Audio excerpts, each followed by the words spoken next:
Hi, hello everyone.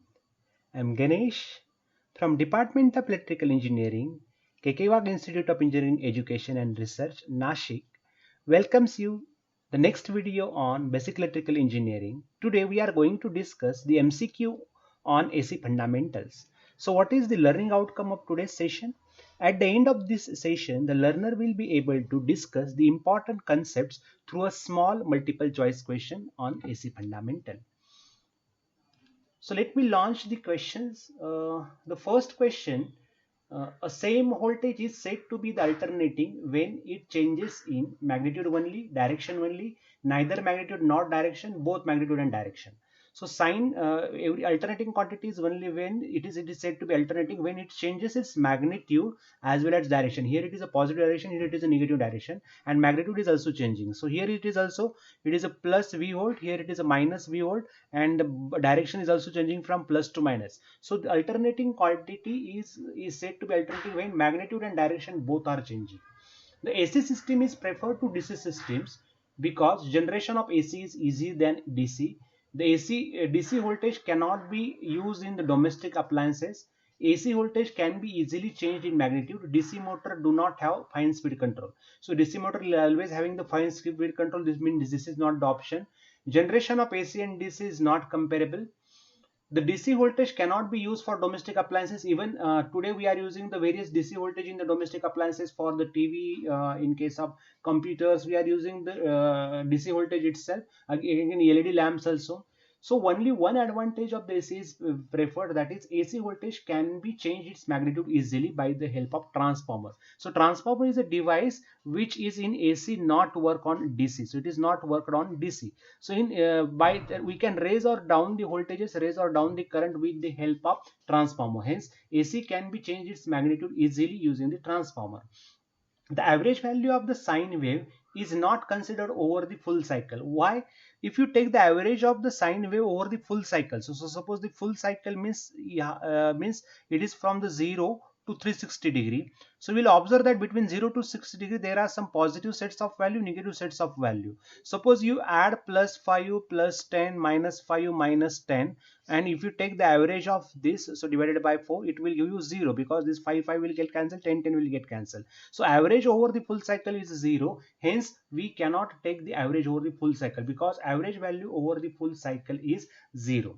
The ratio of area of the sinusoidal wave over a half cycle to the time period over the half cycle. So area of the half cycle, suppose you want to calculate. So this is the area from 0 to pi. So that is 1 upon over the time period over the half cycle means 1 upon pi, integration from 0 to pi. So this will give you area. So area divided by period. So period is what? Pi over here. So period is pi. So integration from 0 to pi v d theta upon pi, this will give you the average value. Okay, so this will give you the average value. So the average value of the sinusoidal quantity with peak value of Vm over the full cycle. So for full cycle average is 0, but for the half cycle the average is 2 Vm by pi, that is 0.637 times of Vm. But here in this problem it is full cycle is given, so correct option is what? 0. Let's begin to the next questions. The RMS value of the sinusoidal quantity with peak value of Vm. So RMS value is given here as Vm by root 2. That is nothing but Vm upon root 2 is nothing but 1.414. 1 upon 414 will give you 0.707 times of Vm. So this is also correct. This is also correct. This is also correct. Hence all of these is option is correct. The ratio of the peak value to the RMS value is known as, peak value divided by RMS value is known as crest factor, peak factor, or amplitude factor. And what is its value? So Im divided by Im by root 2. RMS value is Im by root 2. It comes to root 2 or 1.414 for sine wave. It is for a sine wave. Okay, so it is what? Crest factor or peak factor or amplitude factor. The ratio of the form factor to the peak factor. So form factor is 1.11 and peak factor is root 2. Okay, so in this there are no options. So this is the wrong MCQ over here. Then what is the ratio of form factor? What is the ratio of? Okay, so we'll change this question that V1 is equal to Vm sine 2 pi ft and V2 is equal to Vm sine 2 pi ft plus pi by 3. So what is the phase relationship between V1 and V2? Okay, so you will observe that, so V1 is reference and V2 is plus pi by 3, means on this side, plus pi by 3 means on this side, or this is equal to phi in this case. So can we say this is a V2, this is a V1? So you can say V2 is leads to the V1 or V1 is lags to the V1. So these both are options are right. That means you can say both B and C is right. Okay, so V1 and V2 is. The peak value of an alternating quantity is defined as, so peak value of the alternating quantity is nothing but the maximum value attained by the positive cycle during the positive. So maximum value attained by the waveform is known as the peak value. So it is Im. So it is maximum value attained by the positive cycle. The time period of an alternating quantity is the reciprocal of. So time period, we know that the frequency is equal to 1 upon time period, or you can say 1 upon time period, or you can say time period is equal to 1 upon frequency. So it is what? It is the reciprocal of frequency. The next one, V is equal to, in this problem what is given, V is equal to Vm sine 2 pi ft minus pi by 6, and Vm is equal to, V2 is equal to Vm sine 8 pi ft plus pi by 3. But both quantities are sine quantities. What is the ratio of form factor of V1 and form factor of V2? So form factor of V1, as it is a sine quantity, it is always 1.11. Form factor of V2 is always 1.11 because both quantities are sine quantities. It is given sine quantities. So ratio of form factor of 1 by form factor 2, that is 1.11 divided by 1.11, it gives you 1 value. So it is a very tricky question. So in this question you think it properly. Okay, two sine waves are said to be in phase. When the two sine waves are said to be in phase, when they attain their maximum value at the same time. When you, if you say that when this is also attending the 0 at the same time, but in this waveform you will observe that this is also attending the 0 at the same time, though then also it is 180 degree out of difference because maximum value is in opposite polarity over. So maximum value is not at the same time. Between the maximum value there is a phase difference of 180 degree, but here both are appearing the maximum value at the same time. So two quantities are said to be in phase only when they attain their maximum value at the same time. If V1 is equal to Vm sine omega t plus phi and V2 is equal to Vm sine omega t or 2 pi ft plus phi, then and phi1 is greater than phi2. Okay, so what is the given?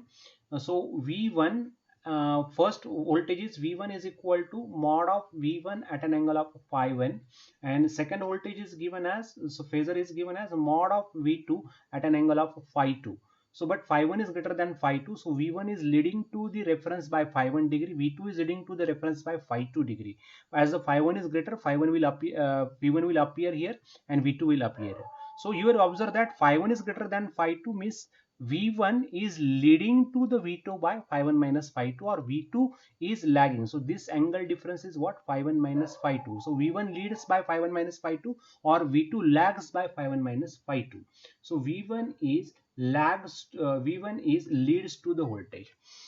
Here if Vm sine omega t plus 30 and V2 is equal to Vm sine 2 pi ft minus 60, what is the phase angle difference? So with respect to reference, V1 is what? Mod of V1 at an angle of 30 degree and V2 is mod of V2 at an angle of minus 60 degree. So phase angle difference is phi1 minus phi2. So 30 minus 60, it will give you the phase angle difference 90. So V1 is leading by 30 degree to the reference and V2 is lagging by 60 degree. So what is this total phase angle difference? Total phase angle difference is 90 degree.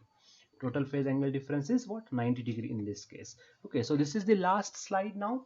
The RMS value of the alternating quantity is given by that steady state DC current which when flowing through a given circuit for a given time produces dash dash produced by the AC when flowing through the same time of circuit for the same time. So it is what? Same is produced by same. The heat produced in the AC and heat produced in the DC, when it is the same, it is called as the RMS value. So for these details you watch the video which is I tagged in this watch the video on AC fundamental which I have discussed, which is tagged in the description box. You can see the link in the description box. The phasor are assumed to be rotated in which direction? So phasor are assumed to be rotated in anti-clockwise direction. So anti-clockwise is the correct option. When a phase of alternating quantity is a negative, So it means that the quantity has dash dash instantaneous value at t is equal to 0. So this is theta is equal to omega t, means time axis. When time t is equal to 0 and the phase angle is negative, means phase angle is negative means the waveform is starting from this instant. It is lagging by 5 degree to the reference. So suppose I extended this time, this here over here, so you will observe that this value is negative at the time t is equal to 0. Similarly, when it is leading by the 5 degree, the value is positive at the time t is equal to 0 seconds. So for this option is positive. Okay, hope you have enjoyed this video. In the next video, we will discuss the short question and answer numerical on the AC fundamental. So please subscribe my channel and press the bell icon to get the next update videos on electrical engineering. Thank you very much.